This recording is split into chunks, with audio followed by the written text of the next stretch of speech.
Hello and welcome to the Crowing Cockerel podcast. I'm Graham, and as always, I'm joined by my co-hosts Mark and Tom. How are you doing, chaps? Yeah, good. Thanks, mate. Yeah, this should be a good one. Looking forward to getting into some hot topics of things past and present. We're going to do something a bit different today as we look forward to the new season. It's that time of year again when they start releasing the new kits. So today we're going to rate the new releases, then take a walk down memory lane to pitch our vote for the best and worst kits of all time. So guys, the new home kit got released on the 3rd of June. And the away kit is officially released end of this month, I believe. So what's our thoughts? Like it. Like I didn't like it. Well, I wasn't bothered by it. I've always been sort of a away kit man because you kind of know what you're getting with the home kit. Oh, it might be white. The way they've sort of altered stuff in the past, with a little bit of flash on the shoulders, or that gradiated from the bottom blue up and then sort of into the main body of the top being white. I can sort of take it or leave it. I'm warming to the new home kit now. I think it looks smart enough. I think I said to you guys when I saw the adverts first come out, the thing that annoys me most about those is where you watch it and you feel like someone's given the players the wrong size shirt to wear. It's like, hang on, this is the advert for the new kit, at least given the proper size. Decky looked like he'd been given like an extra large because the neck on him looked like you could have fit two of his heads through. But yeah, as a home kit, yeah, solid, nice. More excited about the away kit. I don't know if you guys have seen what it's supposedly going to be, but sort of like an all black with almost like a sort of a very light checker grey stripe running through it. Yes, like that a lot. Yeah, that looks pretty smart. I mean, I have to say I'm kind of the opposite. I have never bought an away team shirt. I always go for the home team shirt. This one, yeah, kind of first impressions. I'm not mad about that kind of armpit shading thing that's going on. I don't like the cockerel in the middle. That upsets me. Where do you prefer your Mark? I'm just out of interest. It's got to be just above the left breast, isn't it? It's the best place for it. I quite like it, but I think I quite like it because it's got less of a blue sleeve. I really don't like the whole let's have blue sleeves. It feels like a Nike Arsenal shirt template. It annoys me probably more than the red on the sponsor. You know what? Until you said that, I'm not sure it clicked why I was either bothered or not bothered about it. But I think you might have just turned me off every blue sleeved top. I'm going to have to go back through the annals and go, oh my God, it's an Arsenal template. Get it off. Yeah, I just think they've got to try and change the kit because they have to release a new one every year, don't they? But there's no point even arguing about whether that should be the case or not. The fact is that all clubs, unless you're like a nice club like Brentford, you release a new kit every single year. So they've got to change it somehow. But it's got to the point where I don't really feel that they're traditional enough if they've got all this stuff. I mean, what I love about these kits is, of course, they can't just release a kit saying it's a nice white kit because Spurs play in white. There has to be some PR around it, doesn't it? You know, and you talked about the one that had the blue coming up from the bottom and this whole thing about this team rising. Yeah, but it's blue. What's that got to do with, we're rising up? And the problem with that kit was that unless you wore the shorts as well, it looked stupid. You're then getting into territory of forced full kit. Okay, so I've got two things to mention here. This year marks a sort of a rather interesting 30-year anniversary for Spurs kits. 30 years ago was the last time we kept the same kit over 2 seasons. Really? So Wow. 95-96 and 96-97. But also kind of sad because that obviously was when we started moving away from probably doing right by the fans and not fleecing them every single year. And yet we still want to know. We're still sort of looking for all the leaked pictures of who's found the right warehouse in Singapore to sneak into and put it on Snapchat. What I love about all the leaked pictures is the desire to get rid of the red logo. And it's almost as if like people that put these mock-ups together just refuse to accept that it's just going to be a red logo on the home shirt. There's no way that's changing until they get a new sponsor. because AIA is Yeah. like a red logo, isn't it? And they pay a lot of money to put it on the shirt. It's interesting that they don't on the away shirt. They're quite happy for the away shirt not to have the red logo, but on the home shirt, it's always going to be red. It's never going to be blue. What's interesting, I'm just on a website at the moment showing the away kit, and as you've said, it is proper nice. But I just wanted to read you the little marketing blurb, because I completely agree with you, and I think this year we may have outdone ourselves. Because are you ready? Yes. I'm This is going to be almost so bad. I'm almost I can't bring myself to think that this is not a meme. This is apparently the marketing blurb that's going with our away kit. Are you ready? So this isn't confirmed. This is not confirmed. confirmed. Okay, so it might not be true. We do need to put it out there. We don't. It may not be true, but this is what I'm looking at right now.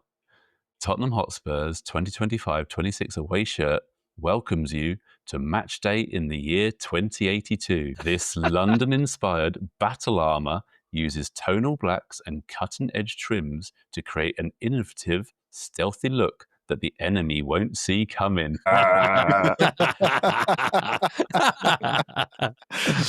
mean, come on, boys. Come on.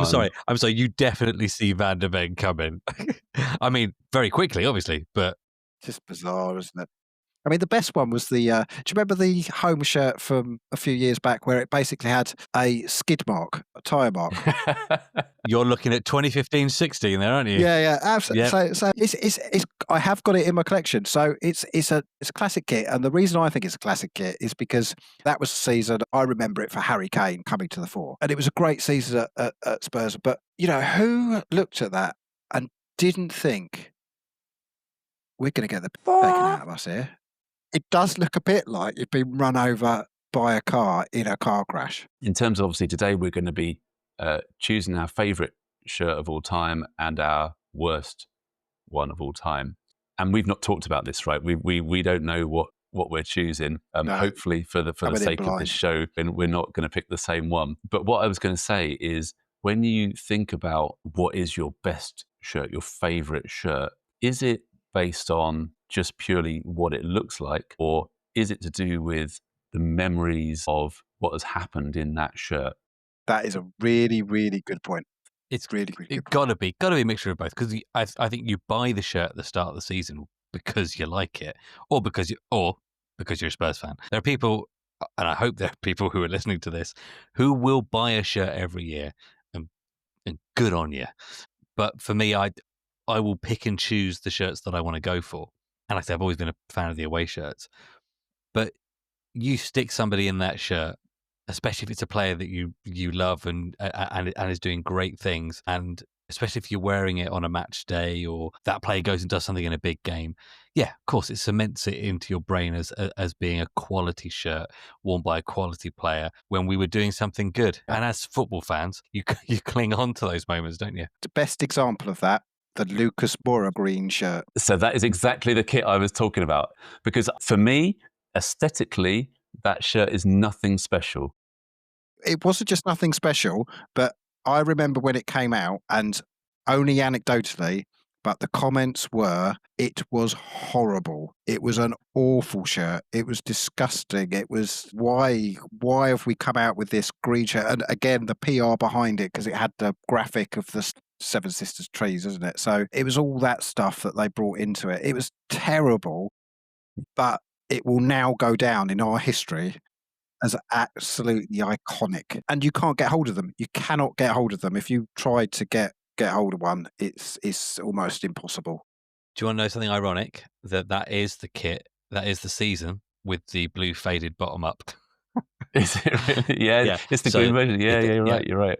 What did we wear in the Champions League final? The white kit. So that is binned for everybody. I think, there you go. If you ask people, what did we wear when we lost the Champions League final? Nobody would remember it. If you ask them what was the kit when Lucas Moura banged in what is still the greatest hat-trick ever, I mean, just the quality of the goals is just phenomenal. If you just watch the goals. It's still the greatest moment of my life. I'm sorry. I'm not ashamed to say it. It's the greatest moment of my life. Even over only a few weeks ago. Yes. Really? Wow. Oh, yeah. Now, I was thinking about this, And yes, that Lucas Moura moment when he scored made me happier than winning the Europa League. 100%, 100%. Just the theatre and how unexpected it was, and just yeah, I've never been as happy as that moment. I just remember it like it was yesterday. Excuse the terrible impression, but they've done it. Yeah, Yeah, exactly. that like commentary. I've pinned. It's the only video I've pinned on my YouTube, so that I can go back. So I can go back to it whenever I want to, and just watch it over. And it still just fills me with utter joy. That video. So after saying that I hate shirts with the blue sleeves, obviously I've bought the one that we've just won the Europa League in. I have had Son 7 put on the back. The best 85 quid. Well, no, actually, it was £105 because it needed the number and 3 letters put on it as well. On the last year's kits, I will say that I've never really been a fan of. I like the dark blue kits, but the light blue kits over the years, I've never really enjoyed. Last year's sort of light blue kit, that was a nice kit, and I didn't mind that one at all. But I'm glad to see they're coming back with the black one again. So we've been talking about lots of kits. I think it's time to reveal some of our choices. What do we want to do? Do we want to do our best kits or our worst kits first? Well, let's end on a high. Let's start with the ones that make our eyes itch. Okay, that's fine. That's fine. No, I like that. I like that. Right, who wants to go first? So I've got to refresh my memories. All right, well, shall I go first then? I'll go Yeah, first. cool. So the kit I have chosen, I want you to picture a scene here. The phone goes and a man answers it. And on the other end of the phone, someone says, "You're right, Len, you remember the deadlines today, don't you?" And he looks around and he's confused. And then he suddenly remembers, and he is the designer for this football kit. And he has completely forgotten that the deadline was today to get this football kit designed. So he rushes upstairs, he grabs all of his pots of paint, he storms into his studio, but he trips over his dog. He stands on his cat, the cat goes mental, the paint goes everywhere. He falls over, blacks out on the floor. A few hours later, he wakes up. He's now got no time at all, but he looks at his little piece of paper and he sees the paint just randomly splattered on there. And he goes, you know what? That'll do. I am talking about, ladies and gentlemen, the absolute monstrosity that was the 2021-2022 away kit. Are you that kidding? Horrendous, I love this kit. multi-coloured, awful abomination of an away kit. Right. Okay. Now, one, you're wrong.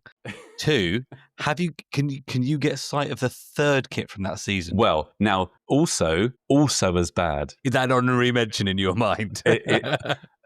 Honestly, I've got both in front of me because I couldn't decide which one made me most angry. No, the other one, the third kit that year was like purple and green, like purple something. and green, but it was Barney the dinosaur. but gone mouldy. Yes, because they both make me as angry. I've researched them both. So the third kit, the official color was wild berry. And what I can tell you about that one is that essentially, again, talking about the marketing blurb, the design for that one came from 8 young creatives. Now, translated, what that means is that it was essentially the prize for a primary school kids competition. And they designed that third kit. If you were one of the 8 creatives, like, subscribe, and comment underneath. Awful. I cannot believe you've gone in on that away kit. That was brilliant. I'm looking at it in front of me now, and it offends me. Right. Okay. Well, I'm going to pick a season of kits because, as far as I'm concerned, these were all just non-events. So, in the way that Mark's anger was risen by the multicolored, technicolored nightmare that he saw, I hated pretty much all of the kits where we were sponsored by Mansion. Yes.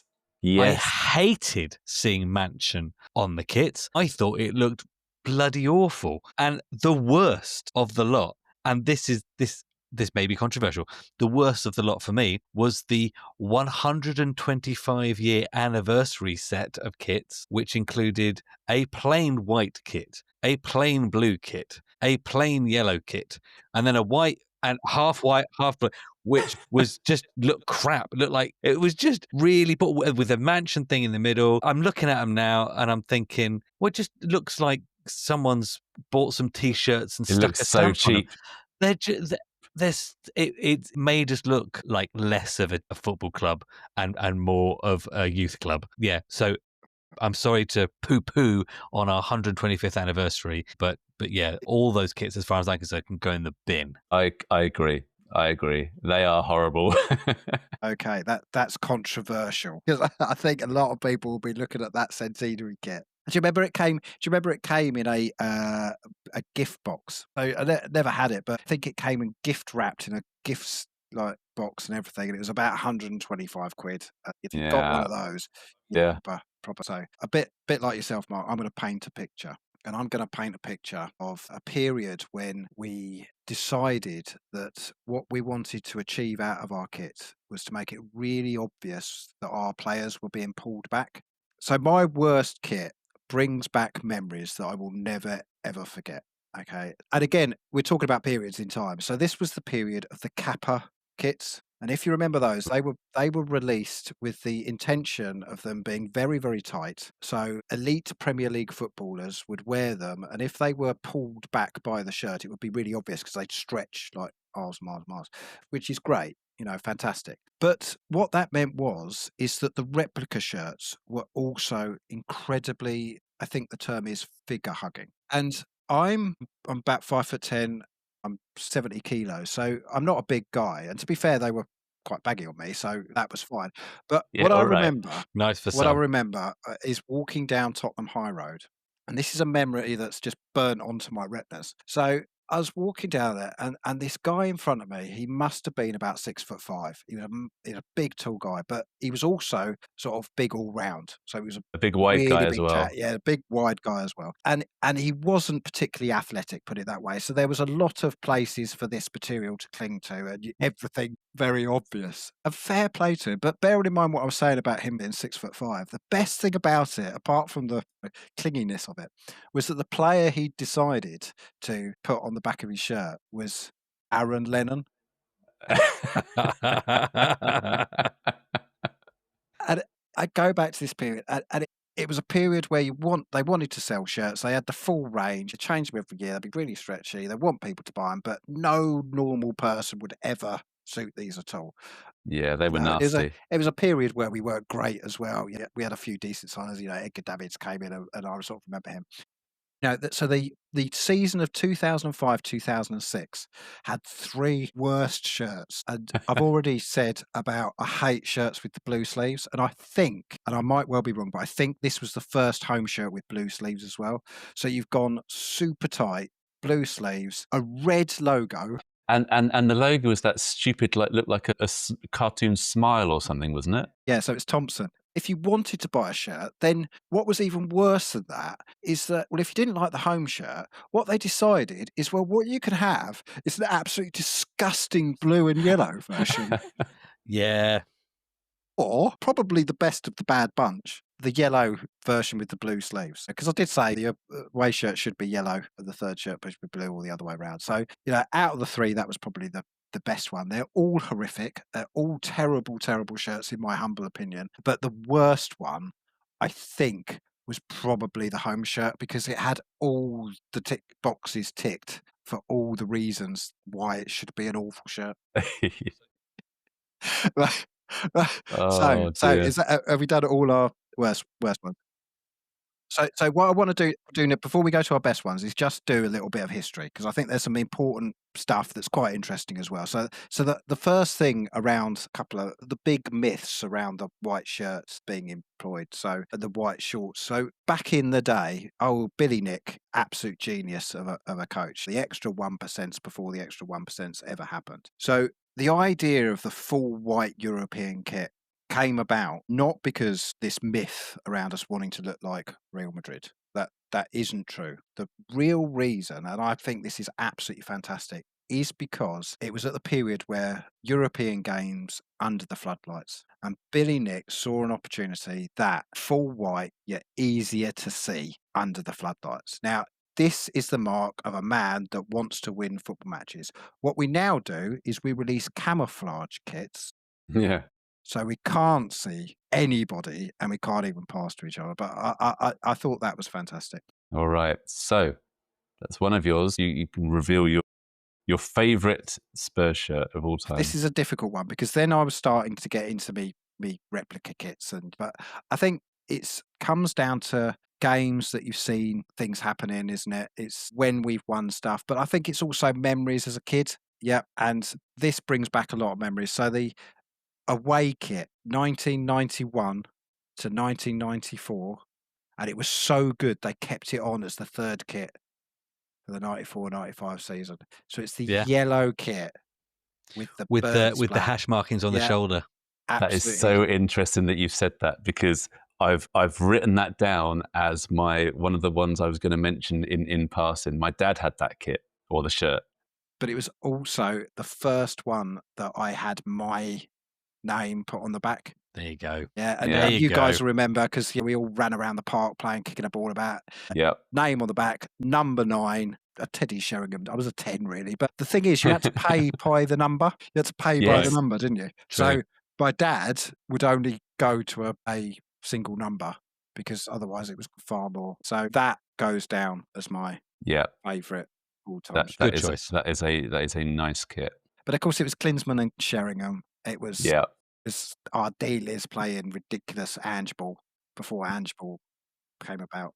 So for me, the one that I've picked, I've gone for the home shirt, obviously, because I prefer the home shirts. I've gone with the 1999-2000 offering. This was the year that we brought back Holston. Now, for me, a Spurs shirt with Holston on the front is just the best. It just looks so clean. It was Adidas. It is a beautiful, beautiful looking shirt. It is so clean and pristine. The white on it is just beaming. It's just a great looking shirt. And I think just the fact that the previous few years were so awful, and then this came out and it just made us look like a fantastic looking football team again. I love that shirt. Do we think that Adidas are probably out of the modern kit makers? I mean, that is a beautiful shirt. And they tend to not overdo it, whereas No, Nike try to be it's clever, so don't they? simple. Yeah, Yeah. it is just so, and like I say, that's why I love Holston. There's no silly logo. It's just nice and clean. The badge is where it should be. And yeah, it's just simple, but it is so classic, and it's just a beautiful, beautiful shirt. Yeah. And the player that you see in that kit. Well, so this might be a bit of a weird one because I had thought about that. But the player I see in that shirt is actually Stefan Everson. Wow. I know. That's really interesting you say that because I've got the official Spurs shirt, the official history of the Tottenham Hotspur jersey, which was sold out the Spurs shop. It's a beautiful coffee table book, if you could still get hold of it. But interestingly, for that shirt, they do use a picture of Stefan Everson. Did they really? Yeah, There you go. in the illustration. So What can I say? that's Quite right really, too. really interesting. Quite right too. No, that is, you've done it. yeah. And just another fun fact, if you like. So now, obviously, Holston has been the sponsor for over quite a few periods, hasn't it? Yeah. You know, including the '87 Cup final. Issue of the shirts for the 1987 Cup final went completely wrong, and half the team turned out in kits without the sponsor on the shirts. Now, Unbelievable, isn't that?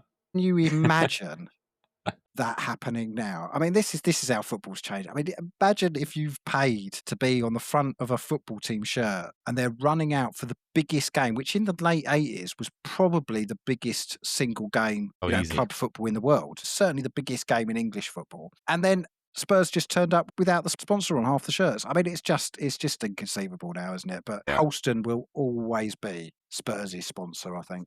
Well, you're going to like this then. So I think we're sort of all knocking around our youth here. And the reason I've chosen this away shirt, no surprise, is I think it was when I started watching football more religiously, not just sort of the occasional match of the day or whatever. I'd started watching football. I'd started playing fantasy football. I started sort of reading about football in the paper. I'd make time on my Saturday afternoon to watch Football Focus. Is when football started to grab me. And it was because of some of the players we had at that time. And I think, looking back, one player in particular, because of the noise that happened when he came in, and that was Jurgen Klinsmann. And that shirt is the 1994-1995 purple Holston away shirt. Yes.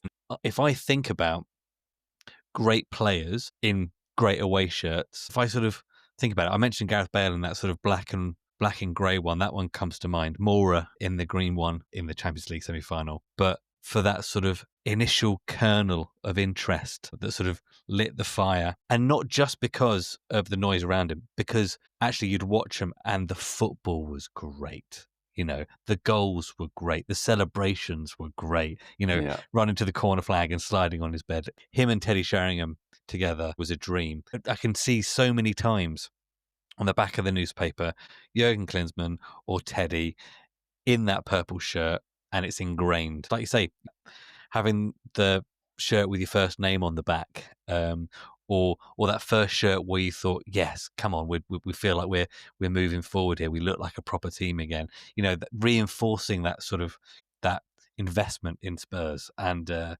one did it for me. And I think if I'm gonna pick an away shirt, and I was always gonna, that's the one. So I guess the thing is, we really want to hear what everybody else out there in Podland thinks, don't we? We want to hear what your favourite shirt is. Yeah, it'd be fantastic to hear what your opinions are. Should I show a bit more love for the home shirts? Be great to hear your opinions. But I think this is the interesting thing, though, isn't it? Is that everybody will have their own individual story and their own individual reasons for picking their own shirt. So I don't think there is a right and a wrong. You know, we've picked 3 different shirts, and obviously we are all of an age. We've picked everything from around the 90s, but everybody will have their own individual story to tell and their own reason for picking their own favourite. So I think it would be really interesting to hear some of those sort of stories and reasons for. Absolutely. Absolutely. So some likes, some clicks, some subscribes, but some sharing with your favourite shirt and the reason why would be absolutely fantastic all across the socials. I reckon there might be a few who say that last season's home shirt might be their fave. Well, let's hope that this season's home shirt will bring some more glory for us. Or the away shirt. Or the away shirt. Especially the away shirt. I mean, we're going into battle, don't you know?